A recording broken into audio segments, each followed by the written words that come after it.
This is a second part video in graphing rational functions. So first of all, we're going to look at the basic y equals 1 over x reciprocal function graph.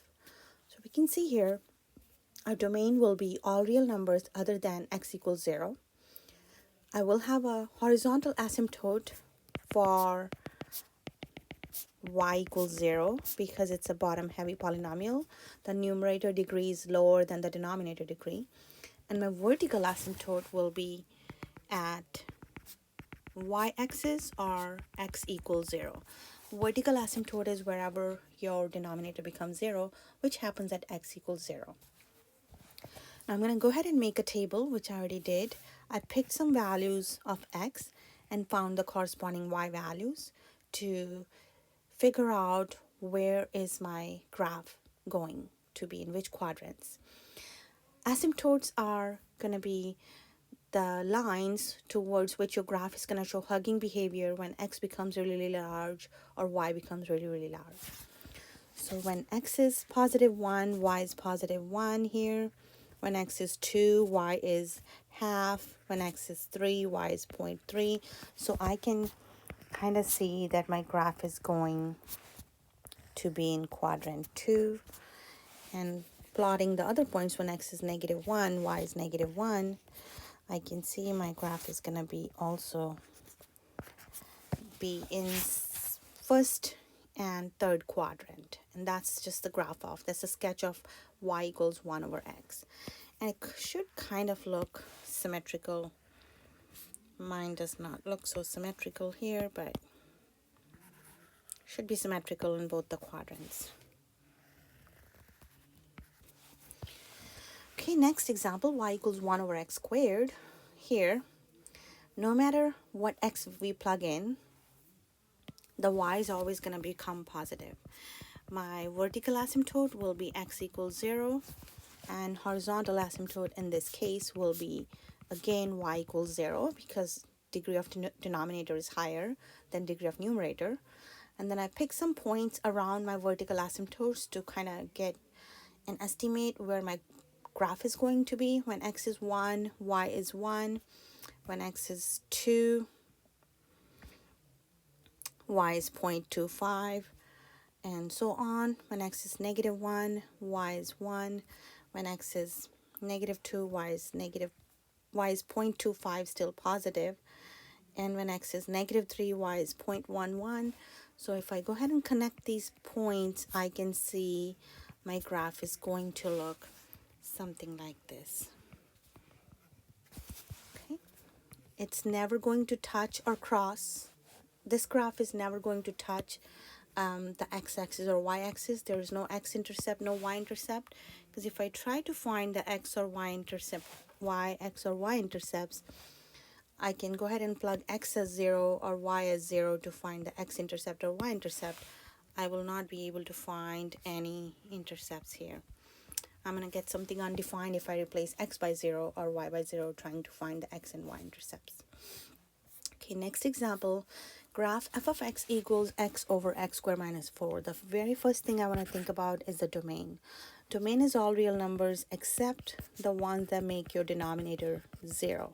So in this case, other than 2 and negative 2, all real numbers are okay. So other than 2 and negative 2, all other x values are in the domain here. So my vertical asymptote here will be x equals 2, x equals negative 2, 2 vertical asymptote. Horizontal asymptote, this is again numerator degree is lower than denominator degree. So horizontal asymptote is going to be y equals 0. So let's go ahead and mark these on the graph. X equals 2 and x equals negative 2. They should be equidistant. This is 2, and let's make negative 2 a little bit farther.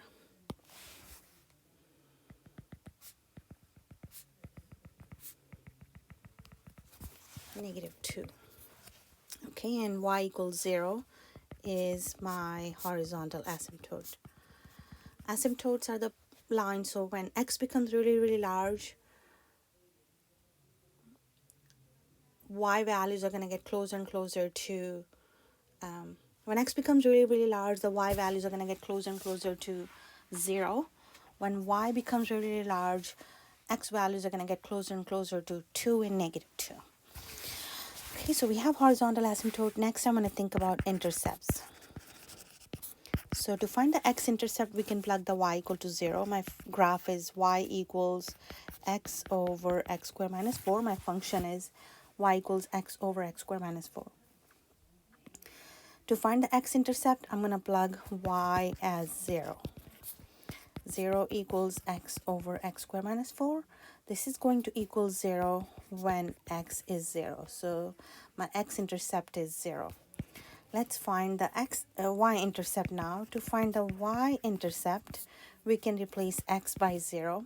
So that would be 0 over 0 minus 4, which is 0. So y equals 0 is my y-intercept as well. Now I'm going to go ahead and pick some values of x around the vertical asymptotes and try to make my graph. And x is negative 3 is one value I'll pick, negative 1, 1, and 3. I can pick x as 0 as well, but I already know when x is 0, y is equal to 0. We just found that the graph is touching the origin. So when x is positive 1, y would be equal to, y is equal to x over x squared minus 4. When x is 1, y is 1 over 1 minus 4, which is negative 3. 1/3 is 0.3, or negative 0.3. Negative 0.3. When x is negative 1, that would be positive 0.3. So I'm just plugging them into the function. When x is positive 3, 3 over 5. 3 over 5 is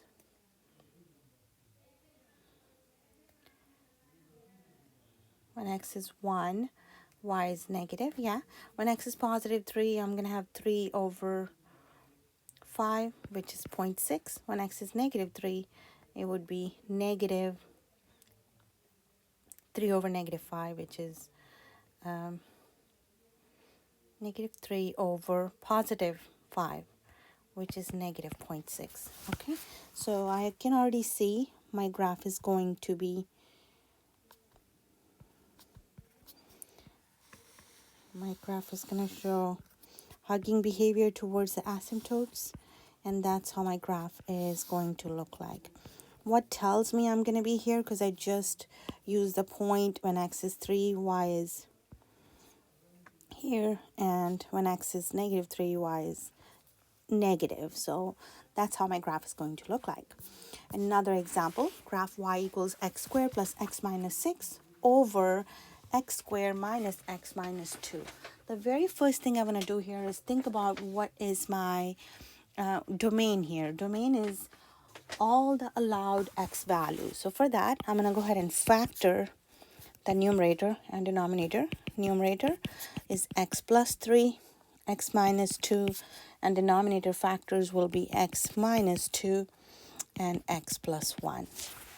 So domain here is all real numbers other than negative 1 and positive 2.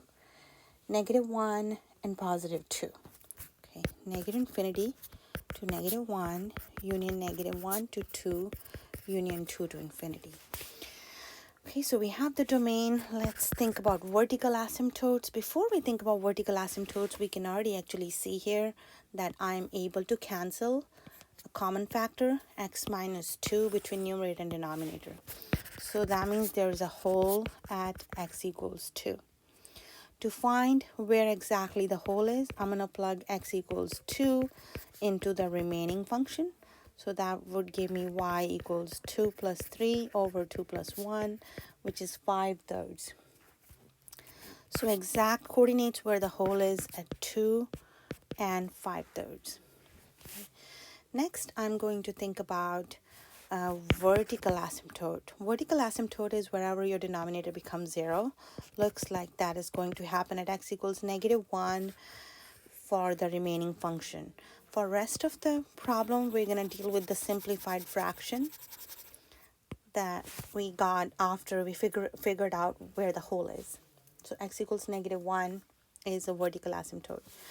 Horizontal asymptote is the same degree numerator and denominator, so that will be leading coefficient over leading coefficient, which is y equals 1. All right, let's think about x and y intercept, and then we might have to make a table of values to figure out where my graph is headed. To find x intercept, we plug y equal to 0. So that would be 0 equals, to find the x intercept, we're going to plug y equal to 0 in the original function. And that's going to give us x squared plus, to find the x-intercept, we're going to plug in the simplified function. So to find x-intercept, we will plug y equal to 0. So that would give me, plug y equal to 0 in the simplified function. So that's going to leave me with 0 equals x plus 3 over x plus 1, which becomes 0 when x plus 3 is 0. So x equals -3 is my x-intercept.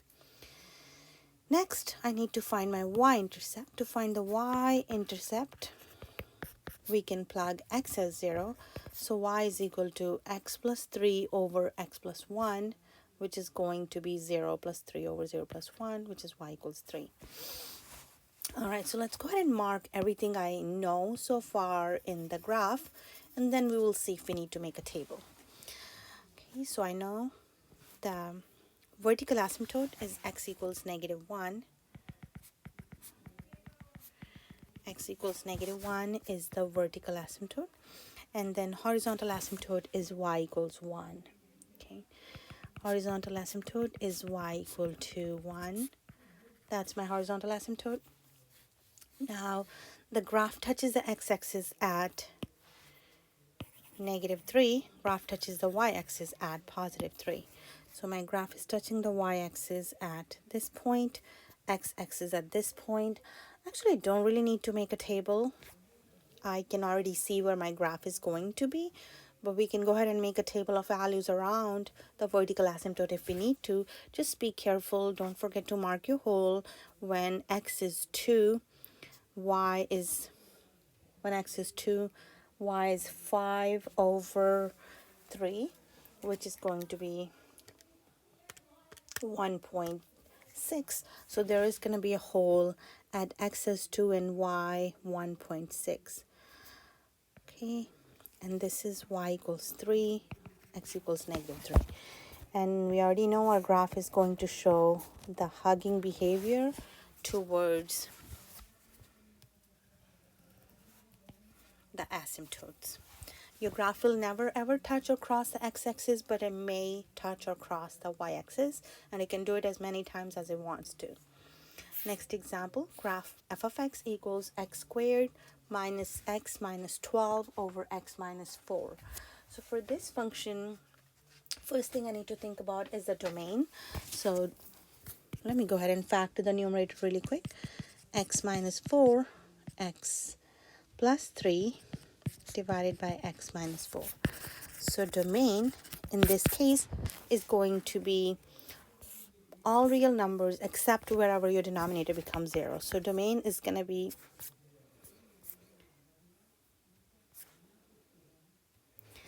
the previous graph. Don't forget there is a hole here. Mark it as a hole. Okay, correction in the previous graph. I think I mentioned there is a hole, but I didn't really show it on the graph. So make that correction, please.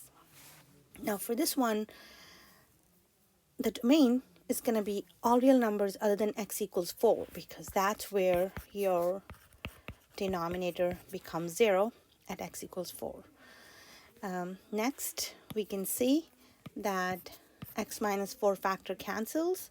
So wherever x minus 4 is 0, which happens at x equals 4, that's where the hole is. Hole at whenever x minus 4 is 0, which is at x equals 4. So to find the y coordinate of the hole, plug x as 4 in the remaining function. Plug x equal to 4 in y equals x plus 3, which gives me y as 7. So For my whole, exact coordinates are 4 and 7. Let's think about vertical asymptote. There is none because your remaining function in the simplified form is y equals x plus 3. So there's no denominator left here. Vertical asymptote, none. Horizontal asymptote, it's going to be a linear function, so we don't have to worry about there's going to be no asymptotes, except that there's a hole at 4, 7. If you want to think about x and y intercepts, we can do that. X-intercept. To find the x-intercept, we plug y equal to 0. So 0 equals x plus 3 remaining. For all the steps, we're going to deal with the simplified function, not the original function. So x equals -3 is the x-intercept. And to find the y-intercept, we can plug x as 0, y is equal to 3 is the y-intercept. So to graph your function, y equals 3, x equals -3, and there is a hole when x is 4, y is 7. So I'm just gonna say by estimate, that's where the hole is. All right, that's my graph of this. Does not look like a straight line. That's my graph of this function, graph for this rational function. It's simplified to a linear function. Let's see one more example. Graph g of x equals x squared plus x minus 2 over x minus 3. So very first step here I need to do is to simplify the numerator here. Factor the numerator.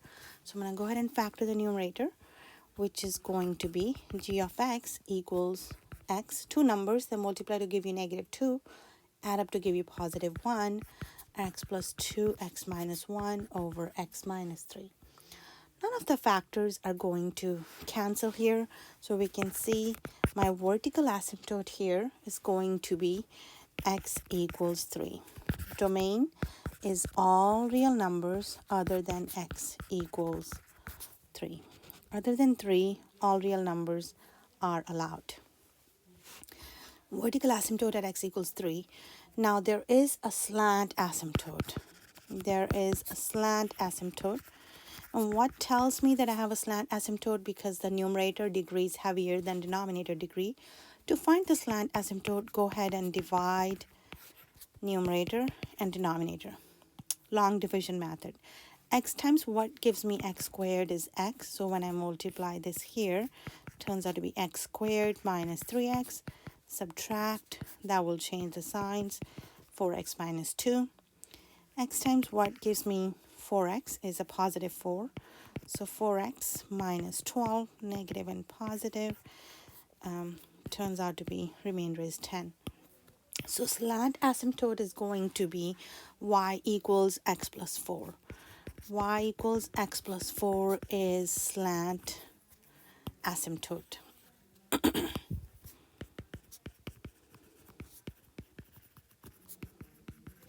Slant asymptote. Okay, so y equals x plus 4, which means we're going to start at 1, 2, 3, 4, and go up 1 over 1. My slant asymptote is going to look something like this.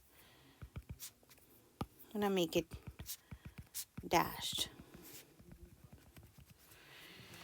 Okay, it's going to touch the x-axis at -4, y-axis at +4. And let's go ahead and think about x and y intercepts for this function. I'm also going to mark the vertical asymptotes here. Vertical asymptote is x equals 3. Okay, vertical asymptote is x equals 3. All right, now x-intercept and y-intercept is what I'm going to be looking for. To find the x-intercept, I'm going to make the going to plug y equal to 0. Y, here in this case, y is equal to x squared plus x minus 2 over x minus 3. To find y-intercept, let's plug x as 0. That would give me y is equal to -2 over -3, which is 2/3. And 2 divided by 3 is 0.6. So x-intercept is 0.6. And, oh, y-intercept is 0.6. So that's where the graph is going to touch the y-axis. I'm going to have to make this correction here.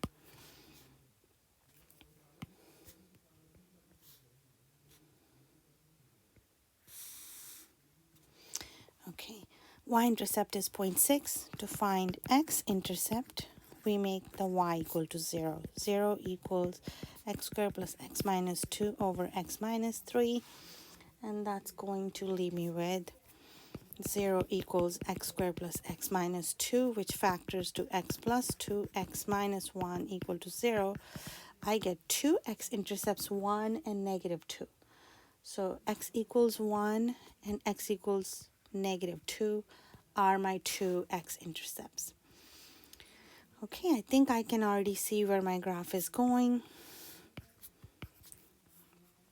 And I don't know about the rest of the graph. It doesn't, I cannot tell what's happening. But just for the fun, I'm going to pick x as 4 and y as x as 4 and 5 and see what's happening to remaining portion of my graph. If I choose x to be 4, the y comes out to be 4 squared. So when x is 4, y is 16 plus 4 minus 2 over 4 minus 3 is 1. 16 plus 4 is 20 minus 2 is 18. And if I choose x to be 5, that would be 25 plus 5, which is 30. 30 minus 2 is 28. Divided by 5 minus 3 is 2, which is 14. So we can see the remaining portion of the graph is going to be here. And that's all for graphing rational functions. And what tells me my graph is going to look like this, because I know the graph is going to show hugging behavior towards these asymptotes.